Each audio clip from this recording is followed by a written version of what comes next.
Баршаңызға ассалаумағалейкум, құрметті біздің оқырмандар. Сіздермен бүгін жалпы DeepSeek жасанды интеллект жайлы айтқымыз келеді. Яғни бұл интеллекттің бір артықшылығы сіз берген сұраққа толыққанды жауап береді. Яғни қазіргі таңда өзіңіздің жұмысыңызды тағы да жеңілдету үшін осы бір платформаны қолдануға кеңес береміз. Мысалы, бұл платформаға сіз кез келген сұрақты қоя аласыз. Қазақша қойсаңыз да болады. Мысалы, мен мына жерге қазір сұрақты қояйын. Қандай сұрақ қояйын? Бірінші болып амандасып аламыз. Қалайсың? Маған көмегің керек деп сұрақ қоямын. Яғни бұл сұрақты ол ары қарай түсінеді и ары қарай маған кері байланыс жасайды. Қараңыздар, қазір кері байланыс жасайды. Ары қарай сіз өзіңізге керек болған сұрақты қоя аласыз. Мысалы, мен қазір оған өзімнің салам бойынша бір сұрақ қоя аламын. Яғни күнделікті сабағымды жоспарлап бер, немесе осы сабаққа слайд жасап бер деген сияқты да. Енді қараңыздар, мен мына жерге былай сұрақ қояйын оған, механикалық толқындар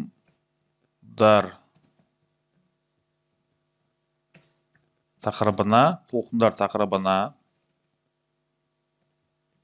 слайд жасап бер деймін.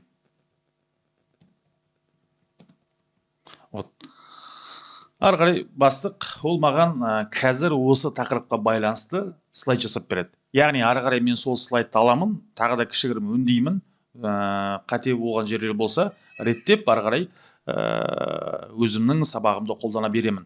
Қараңыздар, осы тақырып бойынша маған қазір слайд жасап беріп жатыр. Бірінші слайд тақырыптың аталуы, міне қараңыздар.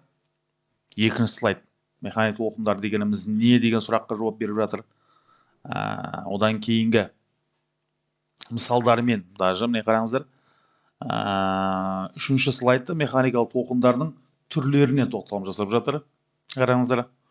Дәл осындай сұрақтар, кез келген сұрақты қоя аласыз. Дәл осы материалдарды сіз өзіңіздің гамма платформасына жүктеу арқылы сіз жасап алсаңыз да болады. Қараңыздар, төртінші слайд толқындардың сипаттамаларына тоқталым жасап жатыр. Яғни толқын ұзындығымыз не, оның формасы қандай деген сияқты жалпы негізгі термин сөздерге тоқталып жатыр. Қараңыздар. Яғни дәл осы бір платформа сіздің слайд жасауыңызда немесе бір қандай да көмек керек. Кез келген сұрағыңызды қоясыз, сол бағытты сізге нақты әрі қысқа нұсқа түрде жауап береді.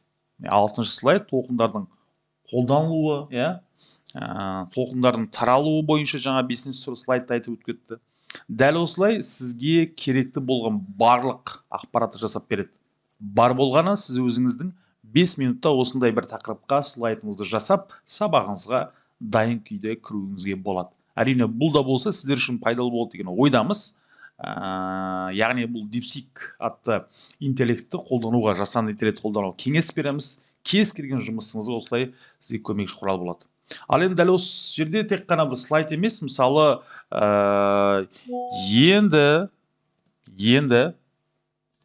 енді маған осы тақырыпқа QMJ жасап бер деймін. Қараңыздар, ал көрейік. Енді маған осы тақырыпқа QMJ жасап бер деген сұрақ қойдым. Осы сұраққа қаншалықты дұрыс жауап береді, бермейтінін көрейік. Бірге көрейік. Ең бастысы сіз сұрақты бұл жерде дұрыс қоя алуыңыз өте маңызды. Яғни сұрақты дұрыс қоя алсаңыз, сізге нақты сол тақырыпқа, сол сұраққа нақты жауапты алатын боласыз. Қараңыздар. Міне. Қысқаша методикалық нұсқаулық дейді. Жалпы кетті ары қарай. Дәл осы тақырыпта. Енді мен ол жерде тек қана QMJ жасап бер дедім, болды.